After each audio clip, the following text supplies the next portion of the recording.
give Hunger Games 1 a relook on Fast Forward. So you start out with Katniss and Primrose, like, all hugging each other because they're afraid they might get reaped for the Hunger Games. Not afraid of their miserable police state life, just afraid they might die. See, quality of life is completely kept out of the debate today. It's always about death. That's the only bad thing that can happen anymore is death. Death's actually a good thing. You get to reincarnate. You get to go to another galaxy where everyone's not a scumbag. Death's not a bad thing. They want you to think death's the only bad thing. They don't care if all your rights are taken. You're walking in white with security guards beating you over the head like an Elysium, like the Hunger Games. You know, nobody can say a word. They have to live on rat bones in the corner of a room. That's okay. Don't fight back. Don't object. Don't even say it's bad.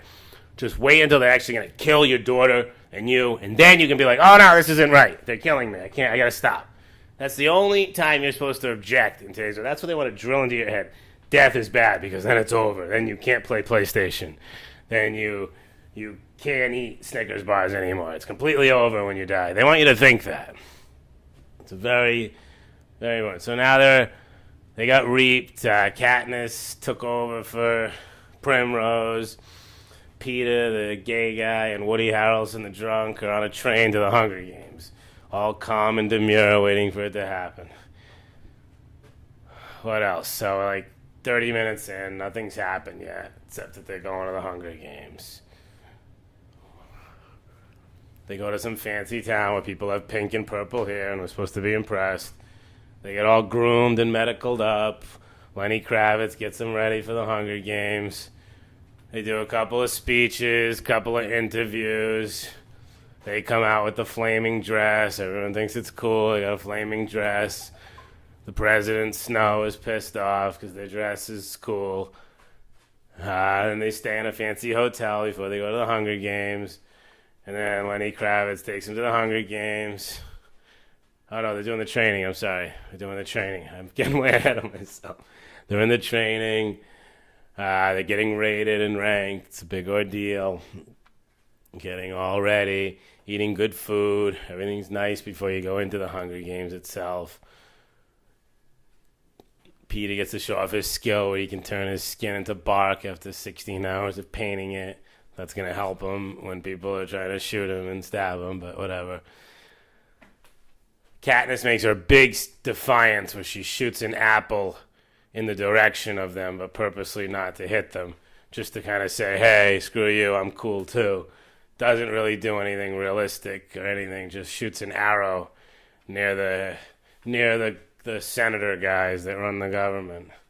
It's a big act of defiance. We won't see another one in the movie, I don't think, until she refuses to kill her true love at the end. That's her other big act of defiance. Now she's on Caesar Flickerman.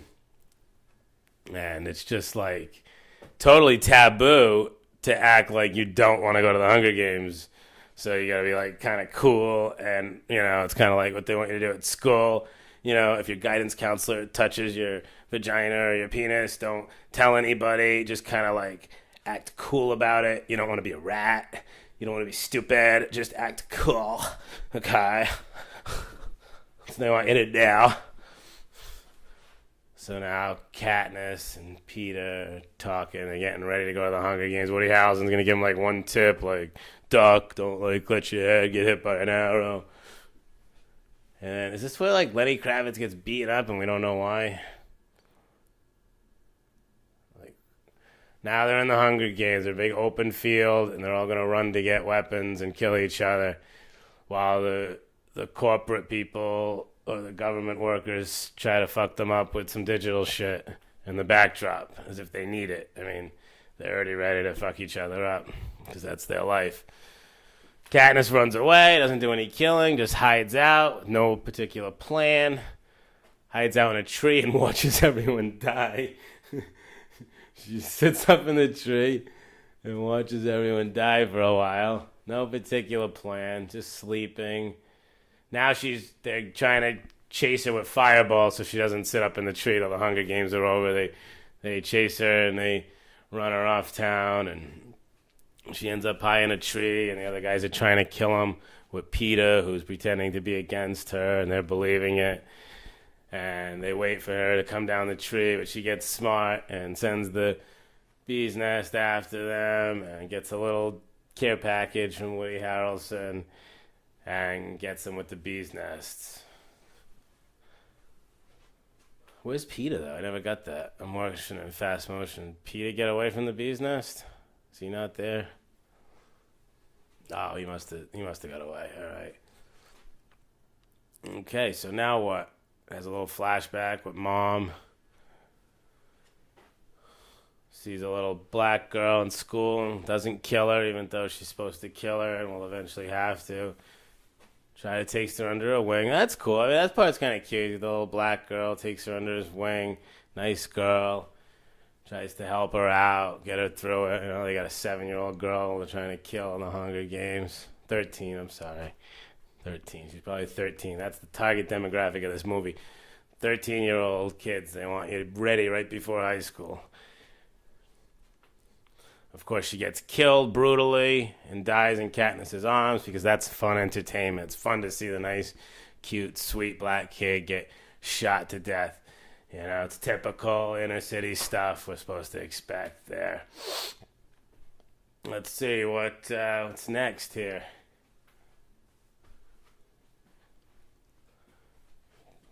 Donald Sutherland and the weird beard guy, his underling.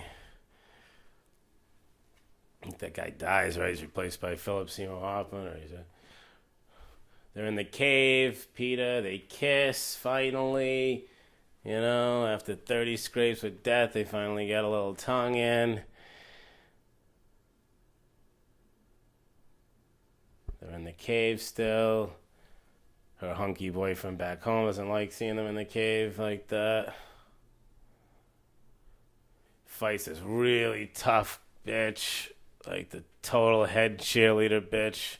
She the black guy kills, that's right. Katniss never gets her hands dirty. She's always saved from having to do a kill because she's a good person. She goes along with it and she has faith that she won't have to do any killing. Everyone will just die.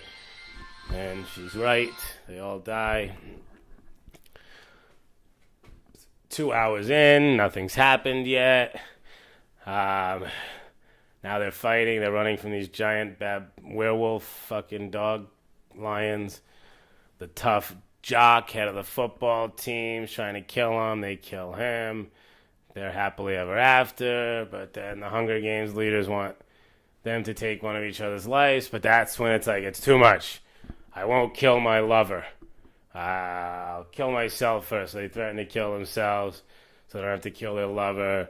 And then they finally let him come back, and they get to be on TV again with Caesar Flickerman and talk about it. And they get to return home to their miserable, absolutely devastatingly miserable lives. Thank you, Lionsgate, for another, retarded propaganda-filled movie. So that's like the 8-minute version of the Hunger Games. I'm playing it at 2-speed fast forward, and we're at 2 hours and 20 minutes. We're in the credits right now. So it took 9 minutes to cover 2 hours and like 25 minutes, basically. All right, that was fun.